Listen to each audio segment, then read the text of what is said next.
Hi, I'm Barbara Allen with the BarbaraAllenGroup. And I'm Samantha Botzer. And we're brokers in Ashland, Oregon, and we are doing our first blog. And today we have our first person joining us. She's an appraiser. She's someone we totally trust. Her name's Debbie Poole. And so Debbie, would you come over and say hi? Good morning, Barbara. Good morning, Samantha. Welcome. Hi, We're yes. really thrilled you're here. Thank you. And so Debbie is starting her new company also. She'll tell you about that later. And we're just going to talk to her about the latest trends in appraisals. So location, of course, is going to be number one for a property, right? Is that key, or does it really matter in Ashland? Location is definitely important, and you know that from people who tell you what they like, Sure, what they absolutely, like to be. absolutely. And from an appraisal standpoint, what we try to include is what people like. I mean, we talk to realtors and find out what's important to buyers. Sure. You know, that's the only way we can know, other than our own personal opinion. Sure. To just find out what is most popular, and we can certainly see that by pricing on homes above the boulevard. And you know, come into that little above the boulevard location, that's definitely gets a People little. still bring that up. It still does. It still that lenders are looking for two appraisals for any purchase or any loan that's over $1 million in value, and that's become really standard. So what happens then if the two appraisals, they really vary? They differ. Yeah. That does happen. Yes, we know. Surprise. They go in and do an adjustment. In some cases they'll adjust it in between, and some cases they'll just take the lower value. Oh, So so they're conservative. yes, Okay. sure. Absolutely. What would they? So how would they have to qualify? How would you qualify? You know, I mean, what would they have to do to get an appraisal? What would you look at as far as the house is concerned? As far as the house? Yeah. I'll get I this. would look at. I would be looking at the quality of the home. First off, that's very important, and the neighborhood that it's in. And most very high quality homes are in similar neighborhoods where the homes surrounding them are like. And however, in Ashland, there's a wide variety within almost every neighborhood. Not every neighborhood, but almost every neighborhood has a really wide variety. And so, from the lender side, they are looking for something that's very close within the neighborhood, and they'd like it to be within a mile or less. For comparable. For a current sale. A current sale. Right, and they're looking for something that sold within the last 90 days, Wow. which is somewhat limiting. Yeah. But they want very current sales, and they want it to be the same size and the same quality, and within a mile at the most. They'd like it to be, you know, on your block, but within a half mile. And so what we do is we make adjustments for anything that's different, like the bedroom count, the bathroom count, Okay. the quality. We do quality adjustments. We have to, Sure. because if Older the and only newer. current sales are you know, totally different, then there's going to be a lot more adjustments. And how many comps do you generally try to, you know, pick for one single house? Good question. Sometimes it gets to be more and more.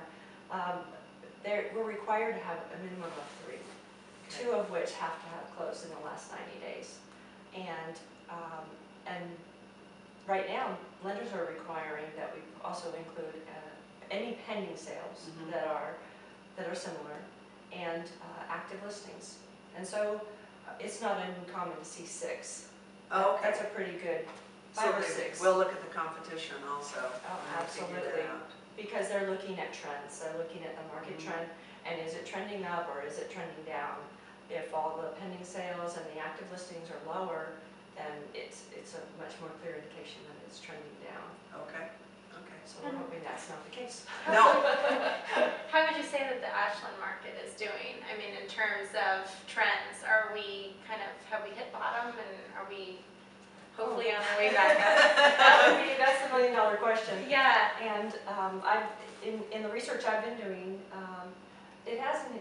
Well, I don't like the term hit bottom, but there's still some trending down, because there's still sellers out there who haven't been able to sell or really needing to sell, and so it hasn't gone into foreclosure or it's not a short sale, but they really need to get out, and so they're willing to sell lower. And so those are still going on, and so there's still a little downward trend in Ashland. So it's a really good time to buy then. It's an excellent time to buy, and I was looking at a lot of information this morning, and especially under 400,000, it's like there's some incredible deals there. Absolutely. So that's where the biggest, I have to say, decline has been under 400,000. Well, and I haven't seen these kind of prices for, I don't know, 10 years maybe. I mean, Right. they're Right, really low. right, especially on entry-level homes, the smaller, less expensive homes and condominiums are just outrageously lower priced. They are. So it is a good time to buy in Ashland. It is. And we know It that. is. And I don't think people really think of Ashland as be a place where you can buy something under 300. But guess what? You know, we're showing people today Yeah. that are looking 225, 250. I mean, there's not a lot of selection, but we have some properties to show them. Absolutely, great getaway, home away from home.